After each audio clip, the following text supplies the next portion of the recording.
You worship 33 crores of gods is a statement often heard.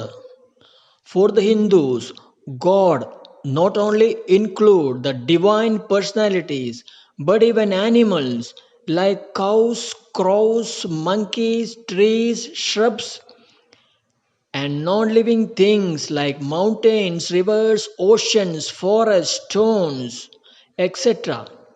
But what is the reality?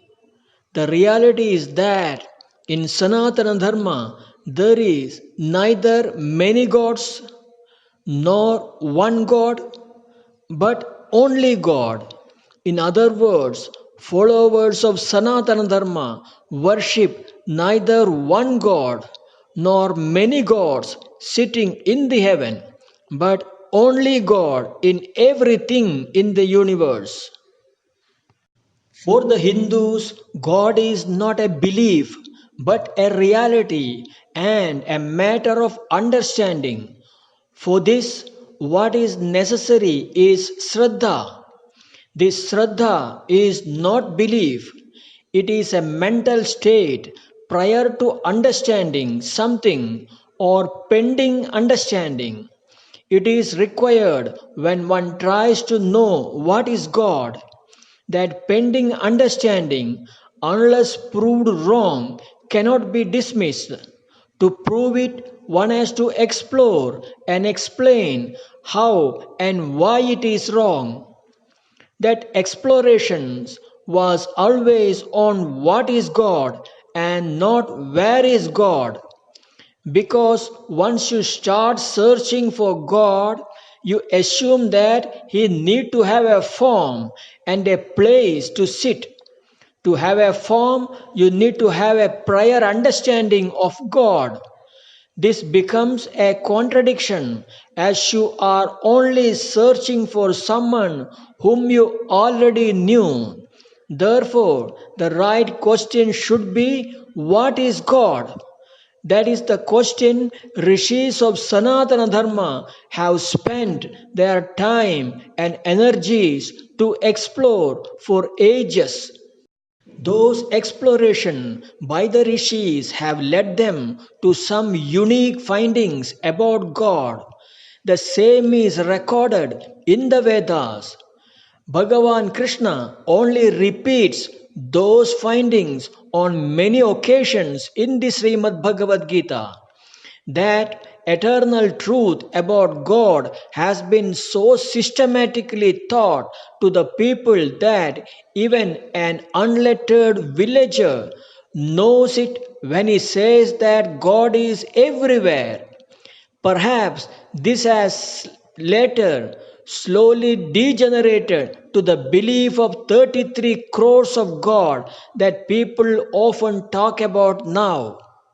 The Vedas, the Upanishads, and Srimad Bhagavad Gita talk about God who is Sarva Bhutatma, Sarvajna, Sarvashaktiman, that is, omnipresent, omniscient, and omnipotent. It means God is all pervading, all knowing, all powerful, etc. The scriptures also talk about God as the Srishtikarta and Srishtibhuta of the universe and all the living and non living things on it. The word Srishti in Sanskrit does not mean only creation, it means both simultaneous creation and manifestation. Thus, Veda says that God is Srishtikarta, the root cause of the universe. It also says God is Srishtibhuta, that is the material cause of the universe. That is, God Himself turns into the universe and all its living and non living beings on it. Since God is the material cause, it is only natural that God is also all pervading. Since Srishtikarta of the universe with all its known and unknown things in it requires understanding and skills of Srishti, God is also Sarvajna and Sarva Shaktiman, the all-knowing, all-powerful, conscious also. Now, to know more about, we need to go into a few basic lessons of Vedanta. According to the Karya Karana Siddhanta, that is the theory of cause and effect, the universe has a cause, and the Vedas considered Ishvara as the Adi Karana, that is the original cause of the universe. Thus, the Vedas consider creation of the universe as Srishti of God. The word Srishti does not mean creation alone, it means simultaneous creation and manifestation together. Thus, if the universe is the effect, Ishvara is its cause. Since the Srishti requires knowledge of all known and unknown things to the living beings, Ishvara must necessarily be all knowing. Since the Srishti requires material, Vedanta considers Ishvara also to be the material cause, that is, Ishvara himself manifests as the universe and all its living and non-living beings. That makes Ishvara all-pervading. This also answers questions like the material used for Srishti or time-space gap between the maker and the made. To make it more clear, let us consider the following teachings of Vedanta. 1. Every effect has a cause. 2. All effects are nothing but the cause in different forms. 3. From the effect, if the cause is removed, nothing remains. This teaching becomes clearer if we take the example of known things around us. Say, for example, to make gold bangles, gold chain, gold ring, etc., we require gold and a goldsmith who has knowledge and skills of making these items. The goldsmith is only turning gold into different items like bangles, chain, rings, etc. Thus, while these items are made, it only means the gold is turned into different items. These different items are only different effects of gold. Thus, for these items, the Upadhi Karanam or the material cause is gold, and the goldsmith is the Nimitta Karanam, that is, the instrumental of making. Now, if the goldsmith is to remove gold from the chain, bangles, rings, etc., what will he do?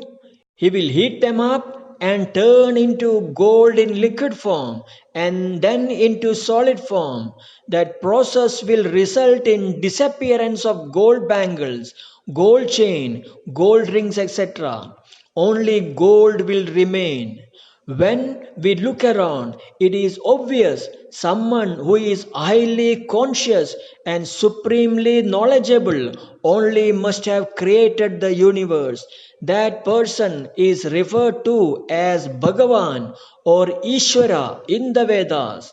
Since making of anything requires material, the Veda says that Bhagavan himself is the material for making the universe and all its living and non-living things on it.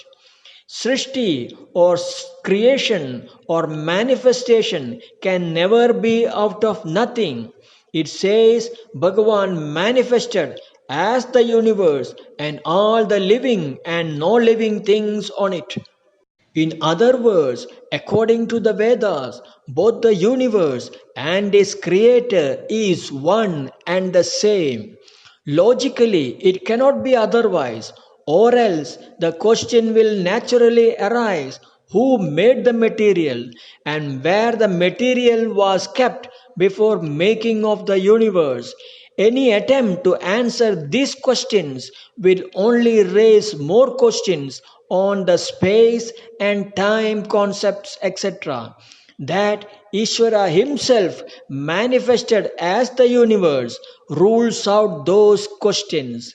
Since Ishvara needs to make all known and unknown things, he needs to be supremely conscious and knowledgeable also. For this reason, Ishvara is also referred as Satchit Ananda. Now the question comes, when did Ishvara create the universe and what was it before the creation? To understand it, let us take the example of a dream that we experience often. When one goes into deep sleep, he knows nothing around, including his own body, mind, and intelligence. He also does not know anything about the place and time he sleeps. He has no understanding of the time and space outside, but he is alive and conscious of himself. Yet, when he dreams, he sees so many things in the dream. Maybe a colorful sunrise in the horizon, mild wind blowing, birds sitting on the trees and chirping, etc. Where did he see those things? He sees them in his own mind. How did he see that dream? He saw them because he created them out of his own previous knowledge of sun, horizon, wind, birds, trees, etc. What was the material he used to create those things? He created those things out of himself. In other words, he became the sun, horizon, wind, birds, trees, etc. When did he create it? The creation and manifestation was simultaneous the moment he started dreaming. For him, those things were real, but that reality is only till he dreams. How long those creations will last? It will last only so long as he is dreaming and will disappear the moment he wakes up from the dream. When he woke up from the dream, where did the sun, horizon, wind, birds, trees, etc. disappear? All of them merged with the dreamer the moment he woke up. Thus, he was the creator of the sun, horizon, wind, trees, birds, etc. All those existed in him and dissolved into him the moment he woke up from the dream. The Vedas says the creation, manifestation, existence, dissolution, etc. of the universe, including all the living and non-living things on it, are also a similar process. Thus, all that we see is Ishvara. Everything in this universe is effects of Ishvara. Since effects and the cause is one and the same, the sun, moon, earth, planets, stars, human beings, animals, plants, and vegetation, rivers, mountains, jungles, etc., are nothing but Ishvara. It is not a question of belief, it is a reality. This Ishvara can be without form, but Ishvara manifests either as the universe or living or non-living beings. He necessarily has to be with a form. Gold without the form of a ring, bangle, chain, etc. is possible, but ring, bangles, chain, etc. must have a form of its own. In reply to Arjuna, Bhagavan Krishna has given answers for every conceivable questions on those unique features of God. Universe, its creation, manifestation, evolution, dissolution, etc. Birth, death, life after death, rebirth, etc. or living things. After getting answers to all his questions on different aspects of God, when Arjuna wanted a physical experience of it with his own eyes, Bhagavan Krishna, as an exceptional case, gladly provided it to Arjuna. To sum up, God in Sanatana Dharma has the following four dimensions. 1. God is immanent, intrinsic, that is, in each living being. Chapter 9, Sloka 4, 9 to 16. Chapter 10, 20 onwards. Chapter 13, Sloka 2, 3. Chapter 18, Sloka 20, 61. 2. God is all pervading. Chapter 7, 6 onwards. Chapter 10, 20 onwards. Chapter 11, 15 onwards. 3. God is also transcendent, that is, much beyond the above two dimensions. Chapter 7, Sloka 4, 5, 24. Chapter 8, Sloka 20, 21, 22. 4. God also manifests on this earth as and when He deems it fit. Chapter 4, Sloka 7 and 8.